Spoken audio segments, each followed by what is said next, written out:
El mapa de Chile, el mapa de Bolivia al día de hoy. Un mapa que, sin embargo, está en entredicho, al menos desde la lógica boliviana. Un mapa que obviamente nos tiene también a nosotros inquietos porque ya la presidenta Michelle Bachelet ha comenzado a delinear la que será la defensa de nuestro país. Cuestión que vamos a conocer ya en detalle a partir del martes de la próxima semana. Ese tema está en la agenda y por supuesto que es tremendamente trascendente. Nosotros vamos a conversar de esto en los próximos minutos a la espera. Viene viajando desde Valparaíso a Santiago también con el ministro de Hacienda, Alberto Arenas, porque firmó hace muy pocos minutos, lo veíamos en 24 Horas Central, el acuerdo que modifica la reforma tributaria y que genera un acuerdo entre las partes que habían estado solicitando modificaciones. ¿Cómo se escribió ese nuevo acuerdo? ¿Qué es lo que hay detrás en lo político y también en lo técnico, por supuesto? Lo vamos a conversar con el ministro en la primera entrevista que da después de haberlo firmado. Pero esta noche vamos a comenzar con un tema que es evidentemente trascendente. A nadie, a ningún chileno le deja indiferente el tema de la petición de una salida soberana al mar por parte de Bolivia. Hay quienes están a favor, hay quienes están en contra, pero ahora esto lo tiene que resolver, o en apariencia lo va a resolver la Corte Internacional de Justicia.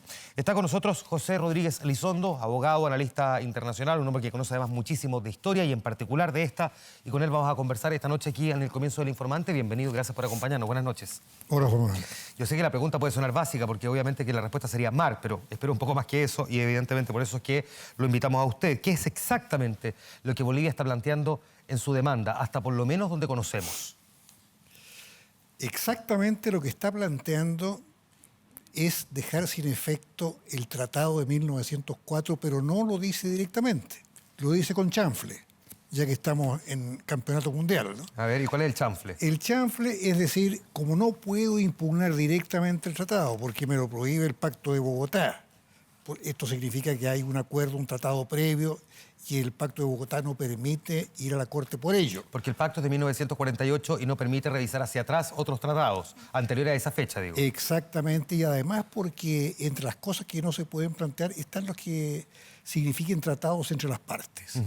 Además porque la Corte misma solo puede dedicarse a temas estrictamente jurídicos. ¿Y qué pasaría, perdón que me asalta la duda, y corríjame en esto porque puede que me equivoque, pero los tratados se rigen bajo la Convención de Viena, ¿no? Así se firman. Es el tratado de los tratados. Exacto, el tratado de los tratados. Si es que eventualmente Bolivia dijera que en realidad ese tratado no se firmó según la Convención de Viena, es decir, que lo firmó bajo presión, que lo firmó no estando completamente en la plenitud de su toma de decisiones, no sé, y que por lo tanto la negación de la existencia de ese tratado se refiere a eso, y que por lo tanto diga, sí, pues esta Corte puede revisar algo, aunque tenga el pacto del 48, porque ese tratado en realidad no es tratado. Ha dicho algo peor Evo Morales, pues, Juan Manuel, ha dicho, este tratado está muerto. Al principio, Evo Morales pretendía desentenderse del tratado, lo declaró difunto.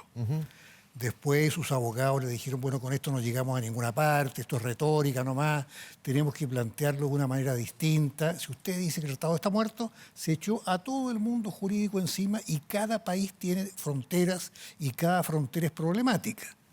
Por lo tanto, el efecto de demostración sería fatal. ¿Qué es lo que define el Tratado de 1904? Para, digamos, tener ahí clarito lo que nosotros entendemos por ese acuerdo de comienzo del siglo pasado.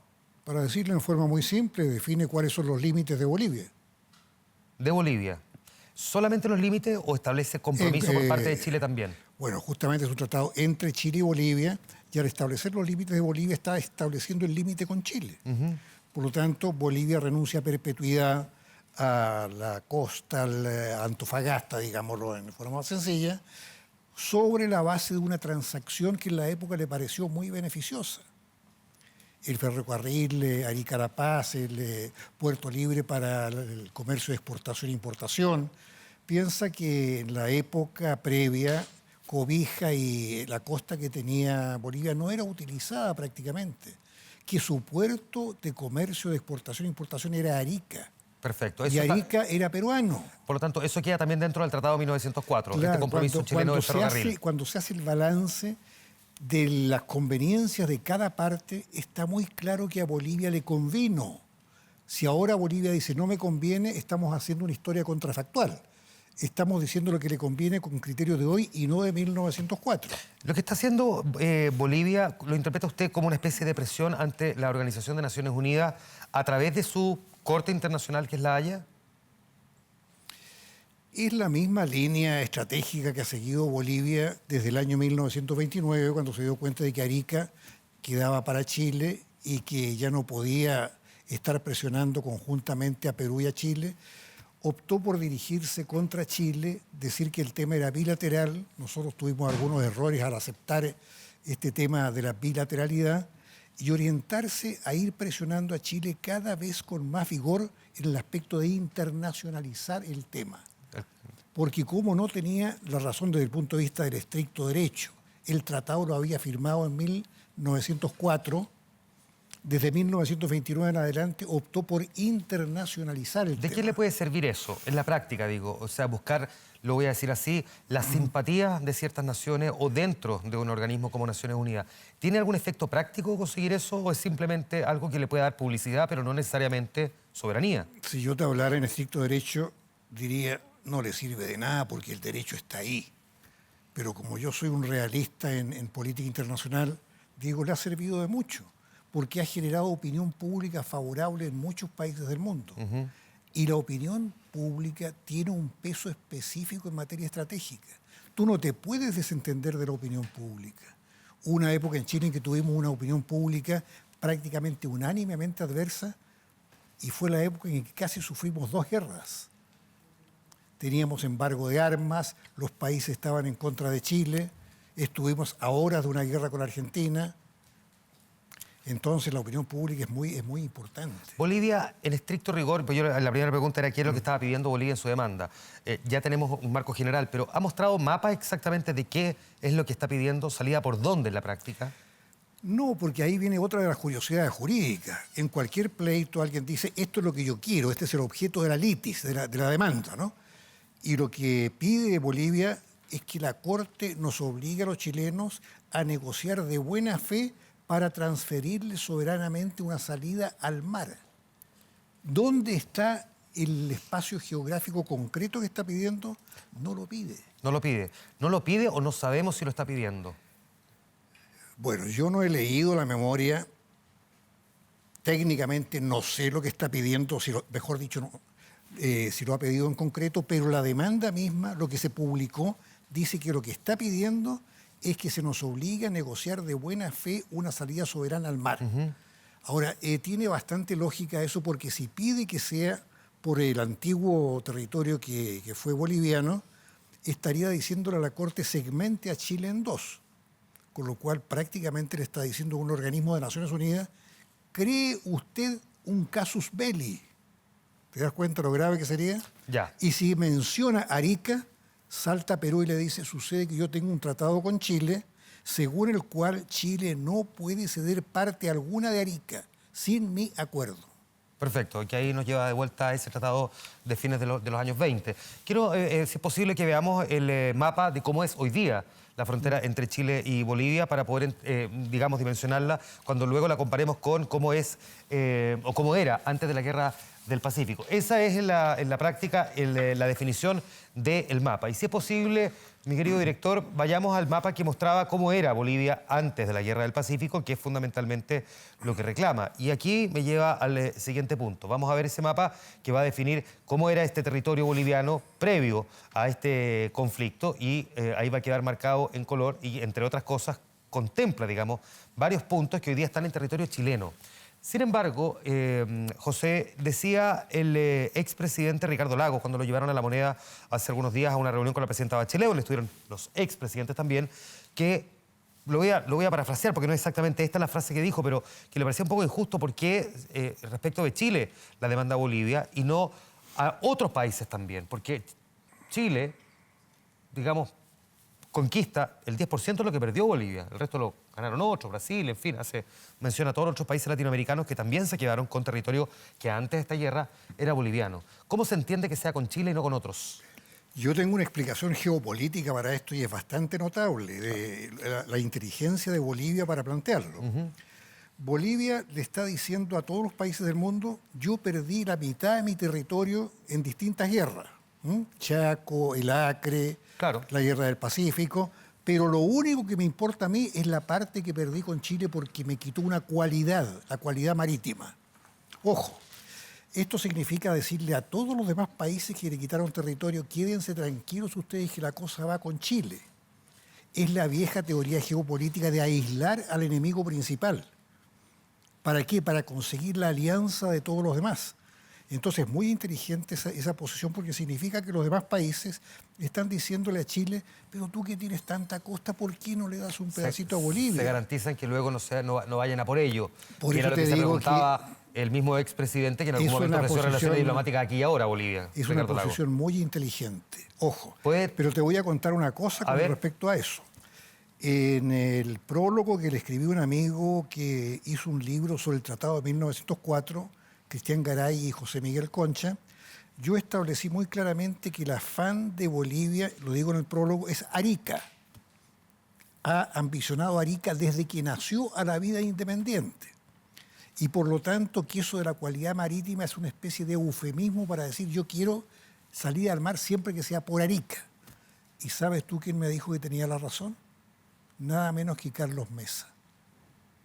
Carlos Mesa, refiriéndose a ese texto, dice que podrá discrepar en muchas cosas con lo que yo planteo, pero tiene razón en cuanto el nudo gordiano del conflicto es con Perú y con Chile y es Arica. Arica, ahí está el punto del cual vamos a ver un ratito más el mapa de 1975, que probablemente es el que más se cita a partir del famoso acuerdo que conlleva el abrazo, ¿no?, de Charaña. Pero antes me gustaría preguntarle sobre esto que se ha dado en llamar los derechos expectaticios. Es decir, a partir de declaraciones, de frases, decía, de hecho, David Choquehuanca hace algunos días en una reunión internacional que efectivamente hay derechos expectaticios y que esperaba que esos derechos se fuesen a cumplir.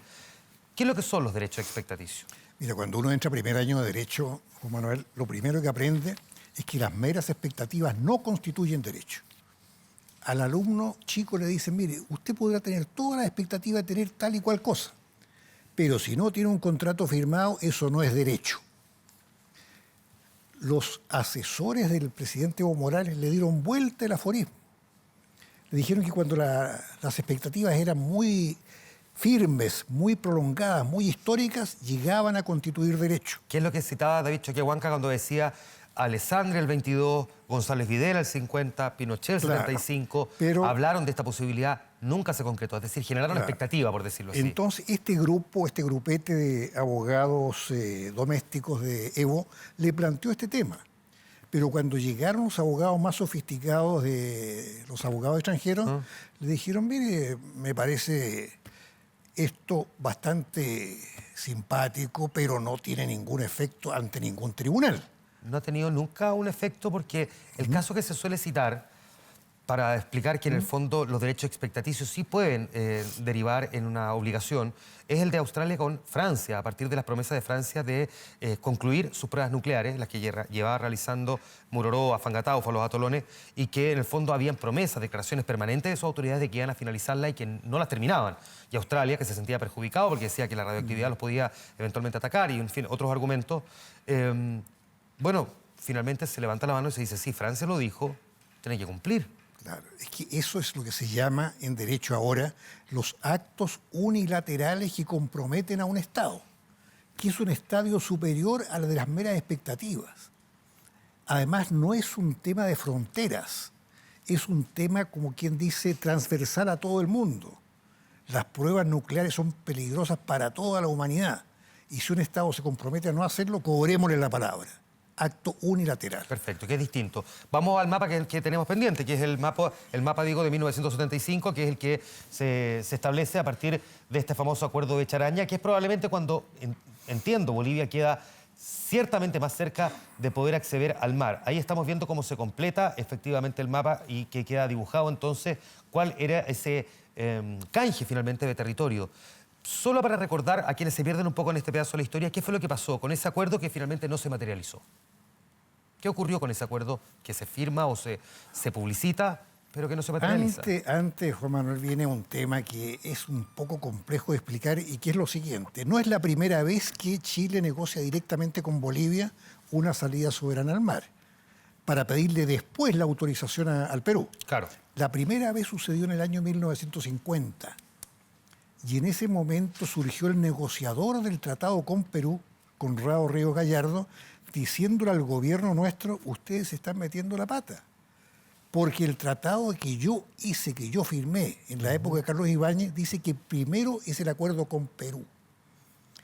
Chile no podrá transferir soberanamente parte alguna de Arica sin previo acuerdo con el Perú. ¿Y qué pasa? Que con el previo acuerdo con Bolivia para la posterior anuencia con el Perú, le dimos vuelta el poder que tenía el Perú, lo convertimos en veto. Y fíjate que es distinto ponerse de acuerdo Chile con Bolivia y decirle al Perú, véteme usted esto si quiere. Yo una vez entrevisté como periodista a Francisco Morales Bermúdez, que fue el interlocutor de Pinochet para el tema de Charaña, y le dije, bueno, y ustedes que siempre dicen que están a favor de la justa causa de Bolivia, ¿por qué no accedieron a los acuerdos de Charaña? Y la respuesta muy franca, muy directa de Morales Bermúdez fue, ustedes querían dejarnos mal con Bolivia. Ahí está la filosofía. Si la política real, Juan Manuel, está hecha de sutilezas, de sentimientos también, no solo de artículos en tratados. Ya, 1975 no se cumple. ¿No se cumple por qué razón? Porque Morales Bermúdez, asesorado por su cancillería, que es muy sofisticada, Torre Tagle, le dice a Pinochet, mire, yo no le voy a decir ni sí ni no como quiere usted, porque yo tengo derecho a negociar. Y yo, en vez de esto que está usted acordando con Banzer, yo le propongo que hagamos una administración trinacional en el puerto de Arica y que le demos el mar a Bolivia. Con lo cual el Perú aumentaba su presencia en Arica, que fue lo que quiso establecer en el año 1929, tener presencia en Arica. Que me imagino que además iba en contra de las pretensiones de Pinochet, que resulta bien difícil entender, digamos, que un dictador sea soberanía, salvo que lo que estaba buscando era tomar distancia eventualmente de situación con Perú, ¿no? La cosa es 1000 veces más complicada. A ver, Pinochet no estaba negociando de una manera muy sencilla, porque era buena persona o porque tenía parientes en Bolivia, como decían muchos. Estaba negociando para sacar a Bolivia de la HB3, que es el grupo de 3 vecinos que se pueden unir contra Chile en una guerra. Entonces, estratégicamente pensó, hay que sacar a Bolivia para que en vez de HB3 sea HB2. Con lo cual yo tengo 2 adversarios en vez de 3. Ofrezcámosle una salida soberana a Bolivia. Y consiguió éxito. Es decir, en ese momento Banzer aceptó, se negoció, el Perú hizo esa postura que sabía el presidente peruano que iba a ser rechazada por Pinochet. Ya. Aquí hubo un juego de póker. Y este juego de póker culminó con que pasó el tiempo útil para la guerra, no se produjo la coalición de 3 contra Chile y Bolivia quedó igual. En el caso, bueno, que de hecho deriva en que después, cuando Chile está a punto de entrar a la guerra con Argentina, Bolivia toma una posición alentado en parte por Argentina y, bueno, termina quedando solo, ¿no? Ahí es cuando se rompen las relaciones diplomáticas, en fin. Pero lo quiero llevar ahora a una cuestión práctica. Volvamos al día de hoy. Primero miremos cómo siente usted que le ha parecido el camino por el que va optando Chile. A partir de las palabras de la presidenta ayer, sé que falta todavía conocer lo que hagamos el 15, porque no está redactado esto todavía, se está preparando en París, pero hasta ahora, ¿cómo ha visto la posición chilena? Hay momentos en que los chilenos tienen que tener una lealtad básica hacia la autoridad, ¿no? Como decían los antiguos, Roma locuta, causa finita. Se pronunció el jefe de Estado, tenemos que acatarlo. Y eso es lo que me está diciendo. Que aunque no le guste... No, lo que te puedo decir es que yo tenía una posición distinta. Bueno, pero la podemos conocer, supongo. No, la posición está escrita, la vengo planteando desde el año 2011, cuando Bolivia anunció que iba a demandarnos. Académicamente la conocen mis alumnos, mis colegas. Ha aparecido publicada, de hecho, en los diarios también. Sería bueno para quienes todavía no la entienden bien o no la conocen. Bueno, ahí viene el problema, porque apareció en el Mercurio. Así es. Y la gente dice, mira lo que se le ocurrió a Rodríguez Elizondo. Claro, qué creativo. Claro, está en la comisión, está de asesoramiento y sale con esta cosa sorprendente. Eso, sorprendente es la palabra que se usó. Como me dijo una persona muy conspicua, me dijo, ¿qué tesis más sorprendente? ¿Cuál es la tesis sorprendente? La tesis sorprendente es una tesis que existe en el Estatuto de la Corte Internacional de Justicia. ¿Qué es lo que tengo allí? Dijo. Mira qué casualidad como lo tienes ahí, hombre. Podrías leerte la parte pertinente. Sí. Aquí, el artículo 53. El artículo 53. No les voy a leer esto porque esto no... no es televisivo. No, pero si es posible que resumamos qué es lo que dice el artículo 53, porque esto puede abrir o está abriendo una ventana de discusión bien interesante también. Bueno, mi posición tenía fundamento porque yo trabajé en Naciones Unidas, distribuí esta folletería en su época, y el tema es el siguiente: la filosofía de la Corte es la voluntariedad, no quiere imponer su jurisdicción. Por lo tanto, estableció en su estatuto un artículo que decía que si un Estado demandado no quería defenderse ante la Corte, no se defendiera ante la Corte. Claro. Era una permisividad plena. En tal caso, el demandante podrá pedir que se falle, pero la Corte ni siquiera en ese caso falla, sino que de oficio examina si tiene competencia o no, y de oficio examina si el demandante se ajusta a derecho en su demanda. Es decir, si nosotros hubiésemos invocado el artículo 53 y en el fondo hubiésemos dicho que siga su curso, pero nosotros no hacemos nada, para entenderlo en simple, lo que habría ocurrido es que la Corte lo primero que habría hecho es revisar si tiene competencia y luego si procede o no la demanda. Claro, y nadie manda una nota diciendo yo no me suscribo a este juicio. No, la manda con un téngase presente con todos los antecedentes del caso. Eso ya no lo podemos hacer. Se puede hacer en cualquier momento del juicio. Ya, y no es el camino que vamos a seguir el 15. No es el camino que vamos a seguir el 15. Era la posición que yo había planteado, como te digo, desde el año 2011. Y tiene una ventaja muy grande, que te compromete mucho menos con un eventual fallo adverso. Si nosotros estamos 5 años o 2 años pleiteando y sale un fallo que no nos guste, sería muy duro decirle al mundo no vamos a cumplir este fallo. Claro, lo que pasa es que algunos interpretan eso como que en el fondo uno fuera rebelde. El Estado rebelde le dicen a los que invocan el artículo 53. Basta leer lo que dice la propia Corte, porque este es un folleto de la Corte, para decir cómo va a ser rebelde si la Corte misma le está facultando. Ya. Y además, principio general del derecho, la rebeldía debe ser judicialmente declarada. Es decir, la contraparte debe pedir, decláreme en rebeldía a este señor porque no quiere acatar a la Corte. ¿Cuál es nuestro peor escenario? El peor escenario me parece que es claramente el que se pensó en un principio de plantear las excepciones junto con la contramemoria para que se fallara en el último momento, o sea, después de la réplica, la dúplica, alegatos orales, etc. Porque era brindarle un punto de prensa a Evo Morales durante 3, 4 o 5 años. Y nosotros, claro, nosotros haber guardado todo hasta el final. Y si ya tiene una fuerte opinión pública simpática Evo Morales, con mayor razón la tendría después de 5 años de activismo, porque obviamente la gente no entiende el tema procesal judicial. Yo he conversado con muchos amigos, gente culta, y no entienden francamente de qué se trata este tema. El artículo 53. Las excepciones preliminares, si se presentan ahora en la contramemoria, esto es sánscrito para la mayoría de los chilenos. Ya. Despejemos algunos puntos. Vamos a hablar del peor del escenario. La Corte sí reconoce que tiene, sí puede revisar el caso. En esa perspectiva, una de las típicas cosas que se suele decir, no sé si con ignorancia, no sé si basado en hechos concretos, tengo muchas dudas y tengo un área un poco gris, confusa aquí, después de lo que ocurrió con Perú, es que la Corte suele fallar, no voy a usar la palabra salomónica porque creo que está muy gastada en este tipo de discusiones, pero sí que puede tener un acto de cierta benevolencia hacia una de las partes, y que en este caso ese acto de benevolencia podría ser hacia Bolivia, y que algo le conceda. ¿Se corre ese riesgo? Absolutamente. Y no es casual. La gente suele olvidar que la Corte es un organismo de Naciones Unidas. Por lo tanto, los estados no son clientes vulgares, son miembros del sistema al cual pertenece la Corte.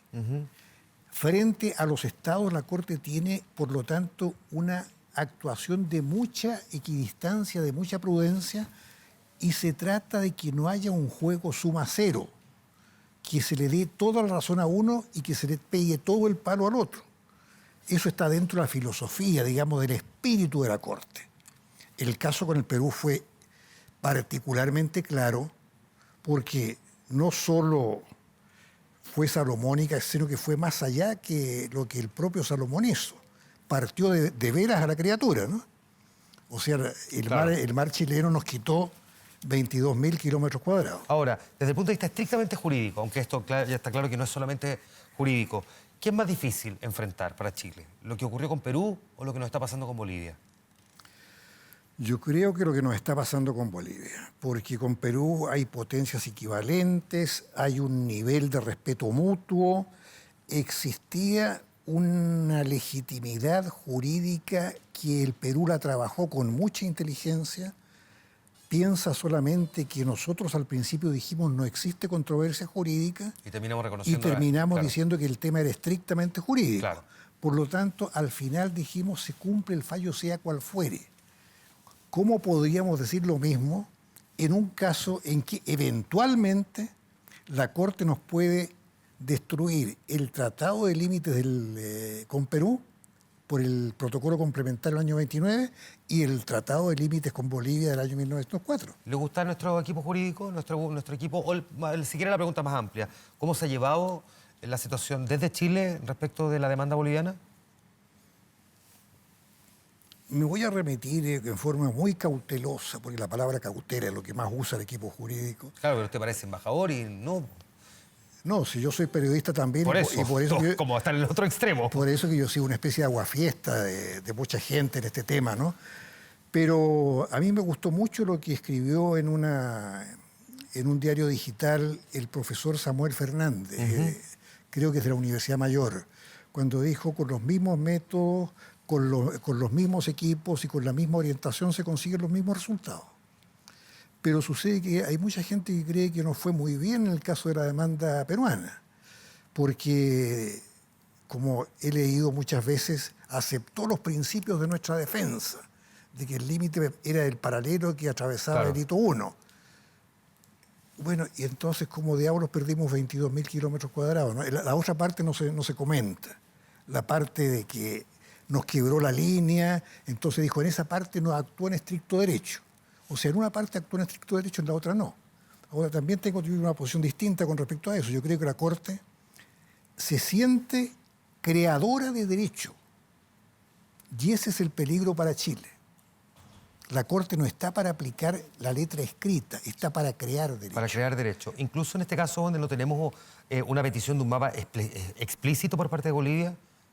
Nos podemos encontrar con la sorpresa que nos obliguen a redibujarlo. Así como los jueces de la Corte negociaron entre ellos qué parte de mar nos iban a dejar a nosotros, ¿no? Ahora pueden negociar entre ellos por dónde va a ir la salida para Bolivia. Y ni una posibilidad de no respetar ese fallo. Salvo una. ¿Cuál? La que yo planteé, que en cualquier momento la podemos retomar, ¿no? Es el artículo 53. Que solamente... Es la única que la Corte le dejaba, bueno, usted si se quiere desentender del fallo, aléjese del pleito. Pero si usted se mete al pleito... ¿Cuán riesgoso es desentenderse el fallo? Hay que poner el cuero duro frente a la opinión pública que simpatiza con Bolivia. Evidentemente que eso pero es las consecuencias no son solamente lo que diga la opinión pública, tiene que haber otras consecuencias, me imagino, si es que uno no respeta la resolución, aunque haya invocado el artículo 53, en el fondo, aunque haya dejado correr el juicio entre Bolivia y la Corte y nosotros nos hayamos quedado mirando. ¿Qué pasa si nosotros no acogiéramos, no respetáramos el fallo adverso? Bolivia ahí evidentemente que actuaría, nos denunciaría en todos los foros, nos haría la vida bastante miserable. ¿Pero no pasaría de eso? ¿O se corre algún riesgo más violento? ¿O de castigo para Chile?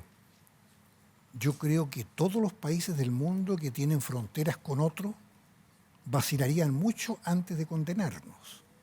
Porque yo no conozco ningún país que diga que su frontera es justísima, que no tiene ningún resquemor con respecto a su frontera. Siempre algún país quiere algo del otro país. Por lo tanto, si un organismo de Naciones Unidas deja sin efecto un tratado de fronteras, los demás países empiezan a poner sus barbas en remojo. Entonces ya, porque entonces, se me fue el tiempo, pero tengo que preguntarle esto entonces, ¿qué pasa si efectivamente... El chaparrón que vamos a recibir se compensa con el miedo que va a tener todo otro país que tenga tratado de frontera. Ya, claro, pero ¿qué pasa si por otra parte nosotros hubiésemos invocado el artículo 53? ¿No estaríamos diciendo implícitamente precisamente eso? No nos importa el fallo, no lo vamos a respetar si es adverso. No, y que en el fondo estaría avisando 5 años antes, 4 años antes, que da lo mismo lo que resuelva la Corte. Todo depende, Juan Manuel, cómo se planteen las cosas. si tú planteas un escrito diciendo ilustrísima corte, yo lo lamento mucho, ustedes son fantásticos, estupendos jueces, pero ustedes realmente no se han dado cuenta a lo mejor, ¿no?, de que ustedes están fuera de competencia por tales y cuales motivos, y yo tengo a disposición de ustedes tales y cuales razones de derecho, de historia, de política, de geopolítica, de economía, según la cual esto no puede ser. Por lo tanto, para evitar tener que participar en un juicio en el cual yo no creo, permítame dar un paso al costado. Perfecto. José Rodríguez Elizondo, muchas gracias por entregarnos su punto de vista frente a lo que en estos momentos está ocurriendo y lo que va a seguir sucediendo en los siguientes días con la Haya y la demanda boliviana. Muchísimas gracias. Rápida pausa comercial. Rápidamente volvemos para hablar con el ministro de Hacienda, Alberto Arenas, que recién llegó de Valparaíso. Con él vamos a hablar de los acuerdos alcanzados esta noche en materia de reforma tributaria. Se los contamos al tiro, espérenlo.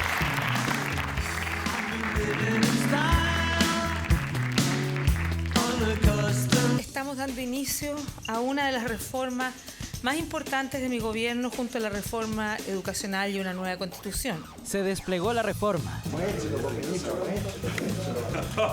Se desplegaron las mayorías. Aquí ha estado actuando la aplanadora y la retroexcavadora en línea. Cuando una opinión tiene mayoría, está para ejercerla. Se desplegaron cuestionamientos. El Estado chileno tiene que recaudar más, pero eso se puede hacer mejor o se puede hacer peor. Dudas. ¿Cómo van a subir los vinos, las bebidas de fantasía? Respuestas. A lo mejor un trago puede salir un poquito más caro, pero la educación va a ser gratis. Se desplegó la polémica. El ministro Arenas nos ocultó un gráfico el otro día donde los impuestos bajaban. Ya me referí sobre el tema. Fui sumamente claro. ¿Pero cambió o no cambió la...? Sumamente claro. Se desplegaron los videos. Porque quienes atacan la reforma tributaria son los poderosos de siempre. Los afiches. El alza de impuestos será costeada por usted. Se desplegó la voz extranjera. Lo que necesita la empresa estadounidense es estabilidad política y reglas claras. Se desplegó el debate. Nosotros vamos a avanzar en todas las precisiones, pero teniendo en cuenta de que hay una meta de recaudación. El ministro Arenas ha faltado la verdad, diciendo que esta reforma no va a afectar a la gran mayoría de los chilenos. La década del 90, después de una reforma tributaria, fue la década que más crecimos, donde se disminuyó la cesantía. Puede significar hasta 100.000 empleos menos en 4 años. ¿Quién puede creer que esas mismas amenazas, 20 años más tarde, puedan asustar al pueblo de Chile? Si tenemos impuestos altos, evidentemente que los proyectos van a tener una rentabilidad menor. Los inversionistas extranjeros pueden mirar para el lado y dejar a Chile a un lado. Y se desplegó a 2 páginas completas y en 3 diarios de circulación nacional, gran inserto con fotografías y opiniones correctivas hacia la reforma. Justo antes de que se desplegara el acuerdo, que recién hoy parece poner al gobierno en sintonía con todos los sectores.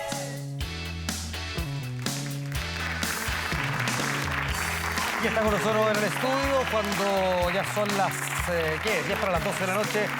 El ministro Alberto Arenas, que se vino directamente desde Valparaíso para conversar con nosotros en la primera entrevista que da después de este acuerdo. La primera pregunta que le tengo que hacer al ministro, pues ya vamos a entrar en el detalle en lo técnico y en lo político, pero vamos a este gallito. ¿Siente usted que le doblaron la mano? Mira, Juan, primero, buenas noches. Y venimos muy contentos desde Valparaíso. Y bien rápido, no quiero saber a cuánto, pero... Bien rápido fue. Y estamos muy contentos. Estamos muy contentos porque este protocolo de acuerdo es una gran noticia para Chile. ¿Pero siente que le doblaron la mano? Y hablemos del gallito, el doblado de mano. Mira, es importante que un protocolo de acuerdo unánime, este acuerdo histórico para Chile, siempre en una negociación hay debates, hay todos los actores, si efectivamente quieren llegar a un acuerdo, tienen que ser flexibles y tienen que revisar sus posturas.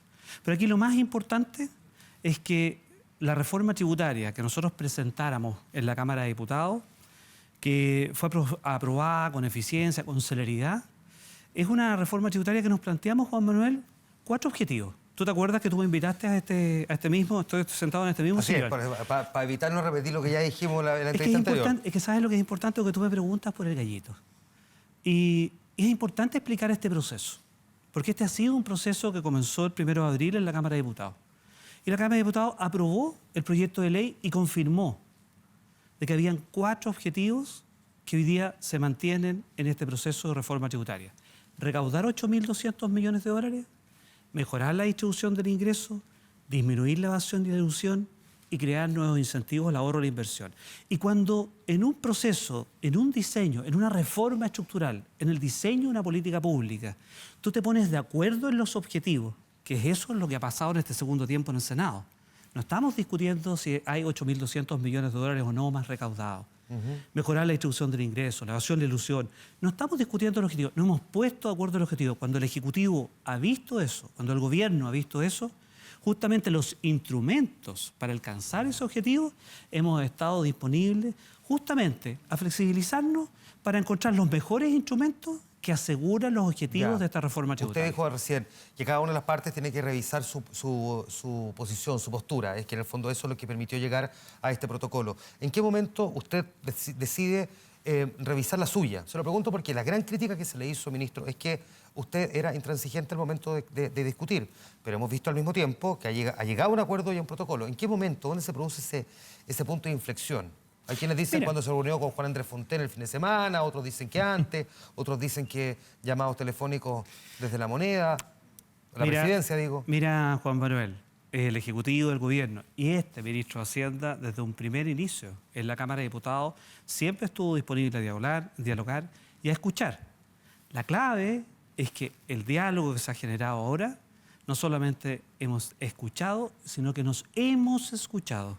Y ahí hay una clave, que justamente en este acuerdo histórico de tener una reforma tributaria en Chile que recaude 3 puntos del PIB para tener mayores ingresos permanentes, para nuestros gastos permanentes, es una excelente noticia. Pero ¿sabes cuál es la mejor noticia que trae este proyecto? Pero antes de ir a la noticia del proyecto... No, es que antes de entrar a la microeconomía... Si tú me permites... que no me responde la pregunta anterior. ¿De dónde surge? Por eso le digo, ¿de dónde surge? Yo le citaba, por ejemplo, la reunión que tuvo con Juan Andrés Fontaine. ¿De dónde surge realmente que usted dice, ya, ok, este va a ser el camino que vamos a trazar en estos siguientes días? ¿Qué deriva en esto ahora? Es que, Juan Manuel, es que este es un proceso. Esto no tiene solo un hito. Esto es un proceso. Si esto comenzó en la Cámara de Diputados, si la Cámara de Diputados no hubiera aprobado con la celeridad que lo hizo, no tendríamos las certezas de los objetivos de la reforma tributaria ni las certezas que la reforma tributaria esté en el 2014. Punto importante. Segundo hito, en el Senado escuchamos y nos escuchamos. Y entendiendo que los objetivos estaban alcanzados, lo que hicimos fue justamente abrir un diálogo que finalmente este protocolo de acuerdo histórico. ¿Por qué es histórico? Porque es unánime. Son todas las fuerzas políticas que están representadas. Claro, pero que se habló en el último tramo, ministro, porque hasta hace un mes teníamos guerra de video. Una de las personas que estaba sentada hoy día ahí participando de estas discusiones, Juan Pablo Suete, el representante de los emprendedores, hace un mes reclamaba que no lo estaban recibiendo en el Ministerio de Hacienda. Entonces, ¿en qué momento surge el diálogo? Mira, Juan Manuel, aquí hay dos cosas bien importantes y he tratado de explicártelas. Uno es que en este proceso los objetivos que se dieron en la Cámara de Diputados estaban, digamos, ya... Nadie los cuestionaba. Si esto es tan importante recalcarlo y decírselo a quienes nos están escuchando. Si hace 6 meses en Chile este acuerdo transversal y unánime de todas las fuerzas políticas en Chile respecto de recaudar 8.200 millones de dólares no estaba.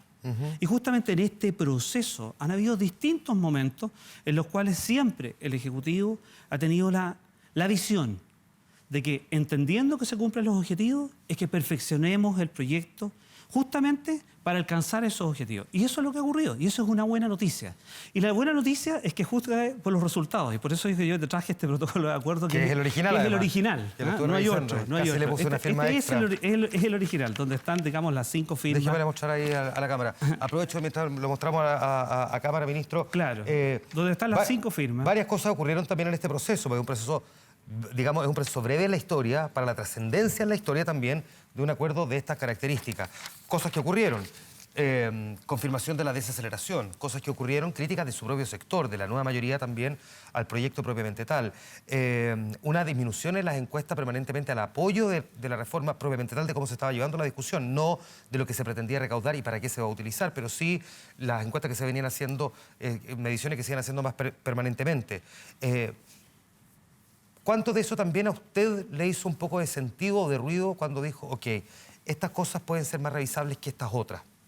Ya en el detalle de la reforma. No, pero por supuesto. Pero mira, Juan Manuel, si participar de estos procesos de negociación son muy importantes. A mí me tocó ser el director de presupuesto en la primera administración de la presidenta Bachelet, me tocó tramitar todas las leyes de presupuesto. Hay un proceso de negociación importante.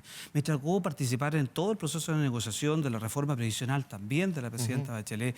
Y por tanto, estar, digamos, en un proceso de negociación es de una u otra manera, en una reforma tan importante como esta. Yo te diría lo siguiente, mira, cuando uno construye políticas públicas, reformas estructurales como esta, debe pensar no solamente en el año 2014 en esta administración, sino que debe pensar en próximos 10 años, los próximos 20 años. Así como lo hicimos en el pasado con la reforma previsional, donde también tuvimos acuerdos unánimes pensando en las próximas décadas, hoy día en la reforma tributaria era muy importante. Un cambio estructural al sistema tributario en Chile debe tener la mayor cantidad de apoyos, la mayor cantidad de acuerdos para hacerlo sustentable en el tiempo. Y eso era un objetivo desde el primer día. Y entonces, por lo tanto, le golpeó cuando vio que expertos del mismo sector de la nueva mayoría, ex ministros de Hacienda, ex directores de impuestos internos, economistas del propio sector, tenían también cuestionamientos a los contenidos de la reforma, no a los principios, pero a los contenidos de la reforma. Es que tú has dado en la clave. Porque cuando uno se pone de acuerdo en los propósitos, en los objetivos, en los principios, es bienvenido ese debate técnico. Y ese debate técnico, debo decirlo, el debate técnico que se dio en la Comisión de Hacienda del Senado, es un debate que ayudó también. Ese debate técnico que colocó, por ejemplo, en el centro un debate que Chile necesita. Incentivar el ahorro. Me refleja lo que ya me ha dicho, pero no me responde lo que le pregunto. Le pregunto si le afectó, lo golpeó el ver que otras personas, pares suyos, quienes ocuparon ese cargo, salieron también a decir, ok, independientemente de que necesitamos la reforma, esta no es la reforma que Chile necesita. No, Juan Manuel. ¿No le afectó? No es que no me haya afectado, sino que justamente, mira, cuando uno está en el diseño de políticas públicas y está en una reforma estructural, está con una visión de Estado pensando en varios años en adelante, no solo en esta administración. Y en ese sentido siempre estuvo en el objetivo de tener la mayor cantidad de apoyo, el mayor acuerdo posible para darle sustentabilidad, darle estabilidad a estos cambios. Esta reforma estructural del programa de gobierno de la presidenta Bachelet ha logrado eso. Y en ese sentido, te lo digo con toda claridad, he participado en otros procesos de negociación también que han terminado, algunos en protocolos de acuerdo, otros no, y yo me quedo con los resultados. Y me quedo, ¿sabes con qué? Con ese debate técnico que generaron. ¿Le gusta más la reforma que se acuerda ahora que la que usted presentó? Por lo tanto, eso me está diciendo. Lo que te estoy diciendo es que los objetivos que nos propusimos, los objetivos que le dijimos al país, están absolutamente consultados en esta reforma. Recaudación, 8.200 millones, mejorar la distribución del ingreso, disminuir la evasión y elusión, mejorar los incentivos al ahorro y la inversión. Por ejemplo, ministro, técnicamente, cerrar el FUT. Me está repitiendo por tercera vez los objetivos. Yo creo que los objetivos nadie los ha puesto en discusión durante este debate. Tú lo has dicho. Pero déjeme completar la pregunta. Lo que no me está respondiendo es si el contenido de la reforma, independiente de cómo se van a conseguir esos objetivos, que no eran triviales para figuras muy respetadas del mundo académico, del mundo económico, del mundo político, formularon montones de cuestionamientos. Entonces le pregunto si usted esas críticas las miró como, con dolor, con enojo, con rabia. Por el contrario, dijo, mire, tiene razón cuando el exministro de Hacienda tanto dice esto, lo voy a recoger. ¿Cómo lo mira usted? Con los mejores ojos. Con los mejores ojos. Con los mejores ojos, porque justamente cuando uno logra los objetivos debe ser capaz de pensar en Chile. Y en ese sentido, este protocolo de acuerdo, aquí gana Chile. Gana la pequeña empresa, gana efectivamente la clase media, ganan los más vulnerables, porque aquí se han asegurado recursos permanentes para el Estado para justamente implementar un programa de gobierno que enfrenta la desigualdad. Y en ese sentido, te lo digo claramente, no tengo ningún problema ni a las críticas cuando estas críticas colocan el interés de Chile por delante. Cuando el debate era, mejoremos los incentivos a la inversión, al ahorro de las empresas, bienvenido. Porque, ¿sabes, Juan Manuel? Chile necesita mejores incentivos para el ahorro y la inversión de las empresas porque es una fuente sustantiva del crecimiento y el crecimiento es absolutamente necesario para enfrentar la desigualdad en Chile. Vamos a lo sustancial de la reforma. Ya vamos a ver qué es lo que se acordó. Aprovecho primero para preguntarle, de todas las cosas que se acordó, ¿qué fue lo que a usted en lo particular, de lo que estaba en el diseño original de la reforma, más, lo personal digo, casi en las entrañas, más le costó negociar, más le costó discutir, que usted está más aferrado a eso, dijo, ok, pero vamos a discutirlo igual, porque usted dice que como este era un proceso colectivo, donde había que escuchar a otras partes, ¿dónde siente usted que algo le costó un poquitito más aflojar la mano? Mira, déjame decirte lo siguiente, y puede ser que yo sea repetitivo y puede ser un ministro de Hacienda, un ministro de Hacienda, digamos, coloca siempre el acento en un objetivo, digamos, y si fui director de presupuesto, estuve, digamos, en la administración de las finanzas públicas, nosotros nos habíamos puesto el objetivo de recaudar 8.200 millones, y desde el momento en que se arma un protocolo de acuerdo, donde se mantiene la recaudación, desde el momento en que este protocolo de acuerdo no solo mantiene la recaudación, sino que pone, cuando tú otras veces me preguntabas, ¿cuál es ese corazón de la reforma? Donde nosotros teníamos un diagnóstico del sistema tributario, donde habían distintos abusos, donde había ilusión, evasión, donde encontrábamos que el food teníamos que cerrarlo en Chile, digamos. Justamente, digamos, el proyecto y este protocolo de acuerdo hace eso. Entonces, yo te diría que me siento sumamente cómodo, no solamente porque este es un acuerdo histórico, transversal, donde están todos los sectores, sino que me siento muy cómodo con este protocolo de acuerdo. ¿Y sabes por qué? Porque va en la dirección correcta. Mira, siempre hemos dicho que hay que proteger con esta reforma tributaria a la clase media, a la pequeña y mediana empresa. Este protocolo de acuerdo lo hace. Por ejemplo, hay que incentivar el ahorro de las medianas, de las pequeñas, de las grandes empresas. Pero ahí hay un cambio respecto a lo que venía en el proyecto y de lo que finalmente se acuerda ahora. Es que son perfeccionamientos que van en una dirección. Nada de lo que está acá va hacia una dirección respecto de lo que nosotros habíamos planteado. Claro, ¿cuál es lo que no quiere decir que cuando uno quiere hacer un acuerdo, tiene que tener la suficiente flexibilidad y de ceder en algunas posiciones para encontrarse. Y eso es lo que hemos hecho para tener este acuerdo. ¿Cuál es ese perfeccionamiento, cambio, como lo queramos llamar? Pero al principio de la reforma se decía no afecta a la pequeña y mediana empresa, pero hoy se hizo un perfeccionamiento o cambio. ¿Cuál es ese perfeccionamiento que hoy día le ayuda más a la pyme? No, mira, aquí hay... Un montón de cosas, yo sé, pero... Nos demoraríamos. son 11 páginas, digamos, podríamos leerlos todos, digamos, pero claramente la pequeña y mediana empresa, mira, estaba recién, digamos, en Valparaíso, firmando este acuerdo y ojalá estuvieran grabadas todas las expresiones que ahí se dan de reconocimiento, de justamente, mira, la pequeña y mediana empresa aquí está absolutamente protegida. Nómbrame cinco cosas que se acordaron que usted, si quiere 5, si quiere 10, pero nómbrame 5. Que usted diga, estas son súper trascendentales, de las que se acordaron de las nuevas, digamos. No, mira, déjame decirte, digamos, que acá hay incentivos potentes a la inversión y al ahorro de las empresas. No importante su tamaño, las grandes, las medianas, las pequeñas y las micro. Tú puedes revisar este protocolo de acuerdo y vas a encontrar distintos incentivos al ahorro y a la inversión en Chile. Y eso efectivamente va absolutamente en la dirección de uno de nuestros objetivos, que era crear nuevos incentivos a la inversión y el ahorro. Y en ese sentido, por ejemplo, beneficios que tienen que ver tributarios. Yo no creo que si tú quieres entrar en el detalle, pero déjame darte uno, digamos. Uno. Mira, todas las empresas, digamos, la mediana, las pequeñas empresas, cuando tienen que pagar el IVA, en general, por ejemplo, tienen que hacer caja ese día 12. Y acá hay un beneficio muy sentido por ellas, que es desplazar en 60 días, digamos, el pago efectivo, digamos, por ejemplo, del IVA.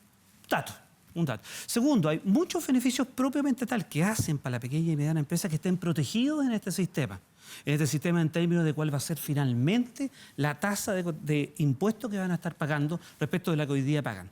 Y te puedo asegurar, lo que dije aquí mismo, que el 95% de las empresas, que son micro y pequeñas empresas, van a estar pagando una tasa de impuestos que va a ser igual o inferior. ¿Y sabes por qué? Porque este protocolo de acuerdo confirma lo que también aquí te dije algún día, que el mayor esfuerzo y quienes van a tener que pagar más impuestos, efectivamente en Chile van a ser los que tienen más, van a hacer un esfuerzo proporcionalmente mayor, lo que éticamente corresponde, lo que los países desarrollados realizan y al nivel de desarrollo que hoy día tiene Chile es lo que corresponde hacer. Ahora, te dice mayores incentivos a la inversión y al ahorro de la inversión. Absolutamente. Esos mayores incentivos que se acuerdan ahora en esta reforma, ¿cómo se podría entender como compensación a la eliminación del FUT? ¿O qué ocurre con el FUT? ¿Y cuánto de una cosa se entiende como compensación de la otra? A ver, mira, es que este acuerdo, este protocolo de acuerdo, tuvo distintos elementos. El primero es que mantenía la recaudación. El segundo es que no se discutía respecto de si se eliminaba o no el FUT. El FUT se elimina. Claro, pero se podían buscar fórmulas para compensarlo. Es que ahí no estuvo, digamos, el debate. Esto es bien importante porque desde el momento que estaban los objetivos, estaba la recaudación, se eliminaba, digamos, el FUT, de ahí en adelante fue muy fácil encontrarnos. Fue muy fácil entender con flexibilidad, despejar, digamos, algunos desencuentros en los temas de, no quiero ser específico, de renta presunta para los pequeños agricultores, transportistas, mineros, lo que pasaba, digamos, con el tratamiento del tema de las viviendas, la inversión extranjera, los temas, digamos, que tienen que ver con la pequeña y mediana empresa. Es decir, claramente, digamos, fue muy fácil encontrarnos desde el instante en que manteníamos la recaudación, 8.200 millones de dólares que este protocolo de acuerdo lo tiene y que adicionalmente, parte sustantiva de lo que nosotros habíamos hecho en nuestro diagnóstico es que se eliminaba el food. Teniendo aquello, fuimos lo suficientemente flexibles para avanzar en las distintas alternativas que son estas 11 páginas que están firmadas tanto por este ministro de Hacienda como los 5 senadores de la Comisión de Hacienda en forma unánime. Y te lo digo, Juan Manuel, en los últimos 30 años en Chile no hay un acuerdo tan amplio, transversal y unánime para darle estabilidad a una reforma estructural como la que hemos planteado en el gobierno de la presidenta Bachelet, como una reforma tributaria como esta. Hay otra de las discusiones que estuvo permanentemente presente en la prensa, que era esto de la renta atribuida versus la renta devengada. ¿Qué está ocurriendo ahora con el tributo por renta atribuida? Porque entiendo que va a ser voluntaria o tiene un nombre... Ahí no solo por la hora, pero ahí nos empieza a bajar el rating, digamos, que si la gente entiende lo que es la renta atribuida. Sí, puede ser por eso, porque me cueste más tironearle para que me responda, pero ya. Pero te lo digo, nosotros mantenemos en el proyecto de ley lo que esencialmente habíamos propuesto, digamos, de renta atribuida y terminar con el food. Así también generamos, digamos, un sistema en el cual los contribuyentes van a poder elegir entre renta atribuida o un sistema que no tiene renta atribuida, que elimina el food y que justamente nos ayuda a entender o mantener la recaudación de ingresos, digamos, de recursos tributarios en este proyecto de ley. Eso fue parte de la clave. Porque en el momento que tú mantenías la recaudación, del momento que tú, no importaba, se eliminabas el food, el tema de fondo era mantener la renta atribuida para que proteja a ese 95%, digamos, de personas que le conviene estar en ese sistema, así como también de generar un sistema voluntario, porque ambos, digamos, los contribuyentes van a tener que elegir donde efectivamente la renta atribuida no estaba. Eso es cuando yo decía los instrumentos, porque habernos colocado de acuerdo en los objetivos que no estaban ya en cuestión, habiéndonos colocado de que el food se eliminaba, hubo flexibilidad para encontrar, yo te diría, colocar efectivamente y anteponer todas nuestras diferencias para colocar de verdad el interés de Chile por delante. ¿Hubo algún instrumento que le presentaran como propuesta que a usted le pareciera novedoso, sorpresivo, interesante, atractivo y que haya quedado reflejado en ese protocolo, que no se haya pensado inicialmente en el diseño de la reforma? ¿Alguno de estos instrumentos que dice usted? Porque dice, los objetivos están, podríamos discutir sobre los instrumentos, pero alguno de esos instrumentos que usted dice, mira, interesante esto, no lo había pensado así. Mira, este protocolo de acuerdo, que cuando yo te digo histórico, va a ser histórico y va a ser sumamente analizado respecto de todas las materias. Y esto ha sido un trabajo colectivo. O sea, que hemos trabajado escuchando a los distintos actores, especialmente también a los senadores y a los senadores, especialmente, digamos, de la Comisión de Hacienda. Y en ese sentido hay varias materias. Pero no una, dos, es que para ejemplificar, porque... Mira, sí, por supuesto, mira. Déjame decirte lo siguiente. Por ejemplo, aquí hemos colocado temas que tienen que ver con las ganancias de capital. ¿No?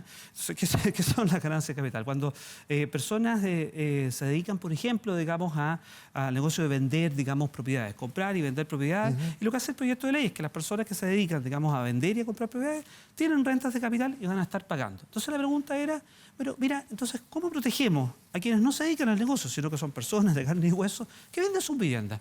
Y justamente hemos encontrado fórmulas para justamente proteger a toda, digamos, a la población, digamos, que además también ahorra comprando viviendas para que efectivamente estén protegidos, no estén afectados con esa materia y esté puesto el acento en aquello. Por ejemplo, decir lo siguiente, las ganancias de capital aquí van a tener un plazo que se va a hacer efectivo. Todas las compraventas que se hayan hecho en los últimos 10 años de que entra en vigencia, digamos, la ley, van a estar, digamos, con el régimen que aquí se propone. Y si las personas que me están escuchando sus viviendas las tienen, digamos, de antes de 10 años de entrada en vigencia, no se les va a aplicar esta norma. Entonces, se simplifica la forma de cómo se instala, digamos, las ganancias de capital en Chile. Y en ese sentido es casi como decir, mira, hay una entrada en vigencia a la norma. Y eso, de una otra manera, también trae, digamos, reglas claras para los que están tomando decisiones, como para así también proteger lo que ha hecho la familia Siciliana, que es ahorrar también en lo que es la compra de sus viviendas. Bueno, se elimina la retención del 10%, entiendo.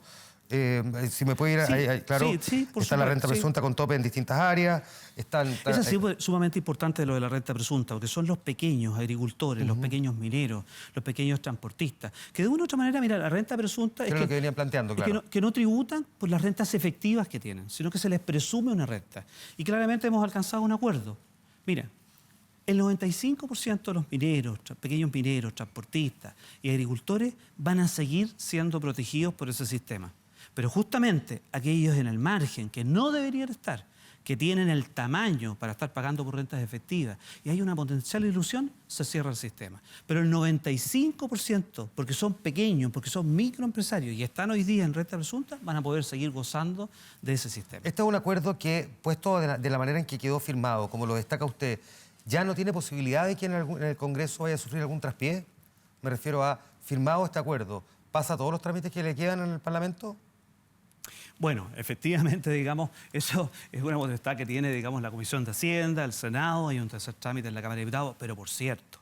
Mañana se vota en la Comisión de Hacienda. Mañana pasa a la sala luego al Senado. Mañana a las 12 del día vamos a estar votando en la Comisión de Hacienda en general. Senado, en general. Y después se vota en general en la sala del Senado. La próxima semana, el martes 15, vamos a estar en general en el Senado. Después va a haber un tiempo de indicaciones. Las indicaciones que va a presentar el Ejecutivo y el Gobierno y justamente que se van a hacer cargo de este protocolo de acuerdo para pasar, digamos, a votarlas en la Comisión de Hacienda, que son los mismos firmantes. Y por eso yo te diría que en el Senado... Vuelve al Senado. Vuelve al Senado, a la sala del Senado. Y al final a la Cámara de Diputados. Y finalmente en un tercer trámite en la Cámara de Diputados. Y yo te quiero decir con toda seguridad, es decir, acá lo que se ha logrado es...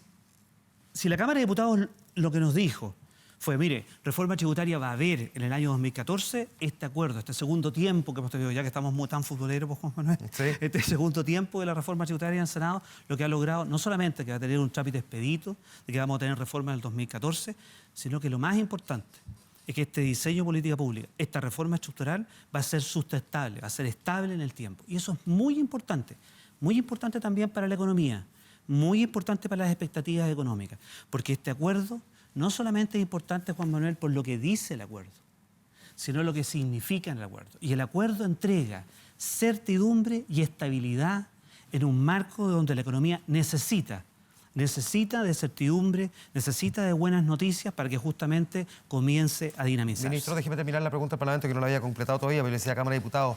Pero, ¿qué pasa si en la Cámara de Diputados le dicen, perdón, pero nos obligaron a discutir esto rápido para tenerlo aprobado, no sé, antes del 21 de mayo, por poner una fecha? No sé, pues estoy pensando en el diputado Lorenzini, que efectivamente se cuadró con el proyecto, pero que eventualmente podría pensar, ¿por qué los cambios se los fueron a hacer en el Senado? Una de las grandes críticas que se escuchó desde la Cámara de Diputados era que el temor, efectivamente, es que ellos los consideraran un mero buzón, trámite rápido, no escuchar más de 15 minutos a quienes fueron a exponer a esa comisión, pero que realmente donde se negoció todo fue en la otra Cámara del Congreso. Juan Manuel, si me das el tiempo, dos cosas. Este protocolo de acuerdo es en un segundo tiempo, es en la unanimidad de la Comisión de Hacienda del Senado, pero hay que decirlo con todas sus letras. Gracias a la Cámara de Diputados, con su eficiencia y celeridad de cómo tramitó el proyecto de ley, es que también estamos teniendo este protocolo de acuerdo. Y es en ese sentido que la Cámara de Diputados es absolutamente parte de este protocolo de acuerdo. No estaríamos en este protocolo de acuerdo hoy día si es que los objetivos de la reforma, que no los vamos a repetir, fueron absolutamente sancionados y fueron, de una u otra manera, nos dijeron, mire, reforma tributaria del 2014 va a haber.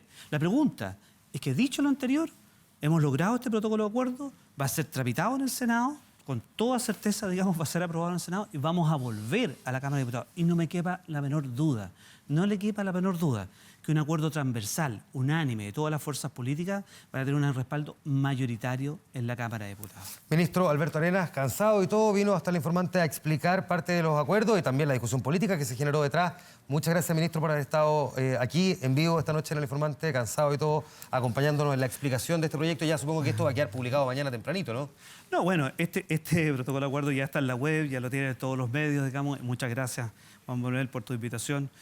Esperamos la próxima estar más temprano. Hasta el final. Oiga, ministro, le voy a... esto ya no tiene nada que ver con la reforma tributaria, le voy a leer un Twitter que nos pareció interesante. Solo lo tengo que leer del celular. Twitter dice, no tiene nada que ver con la reforma, que no hagan cosas. Era tan negativo que una vez se desmayó y en vez de volver en sí, volvió en no. De todos los Twitter que leímos la semana, este nos pareció interesante porque nos permitía preguntarnos a raíz de esta reflexión cuándo es bueno decir que no y cómo decir que no. Y bueno, aquí, cuándo es bueno decir que sí y cómo es bueno decir que sí. Vamos a ver cuál fue la respuesta de la gente a la vuelta a la pausa. Le quiero agradecer, ministro, el que haya estado con nosotros nuevamente. Muchas gracias. No, muchas gracias por la invitación. Volvemos al tiro al informante. Espérenos.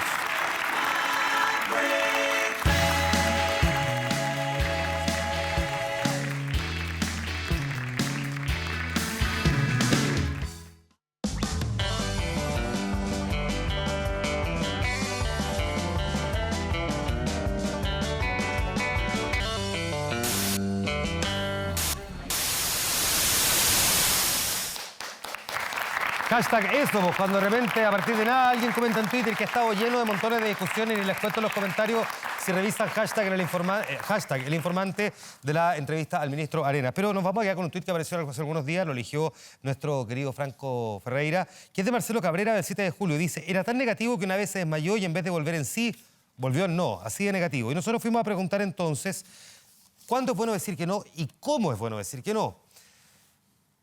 Esta es la respuesta que encontró Franco cuando salió a preguntar frente a esto. ¿Para qué molestar a los brasileños? Recordemos mejor el descenso de River y al viejo y querido Tano Pazman, que en 7 minutos de registro, además de unas partes irreproducibles, se despachó famoso.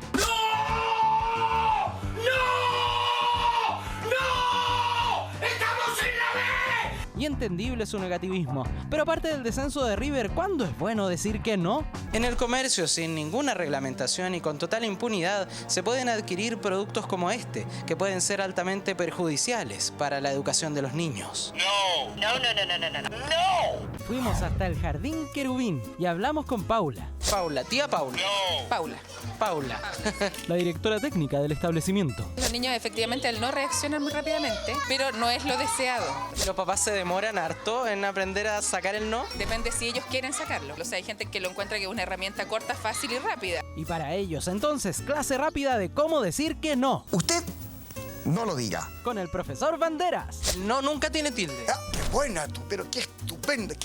Ahí estuve bien. Qué inteligencia más preclara. Perínclito alumno eres tú. ¿Perín qué, perdón? Perínclito. Usted será el perínclito.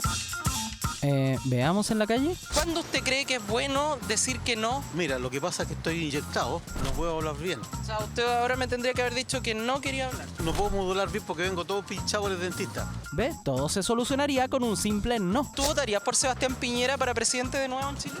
No. ¿Me podría cantar una canción de Ricardo Alfaro? No. ¿Tú posarías desnuda para una sesión fotográfica de una revista, por ejemplo? No. Para utilizarlo bien, cuando a uno le dicen, ¿te gustaría ir hacia allá? No, o no, gracias. ¿Qué digo yo? Tú has dicho todo. No. Por favor, el tono, el ritmo. ¿Has visto algo más elocuente que un silencio? ¿Podría decir no sin decirlo? Y es que a veces un no se hace preciso. Cuenta Luz Valdivieso, actriz de No abras la puerta. Los no son los más importantes. Desde los no a los niños hasta los no a otras cosas. Bribonzuela. Aunque los no pueden ser diametralmente opuestos. Yo creo que es un no nomás. No.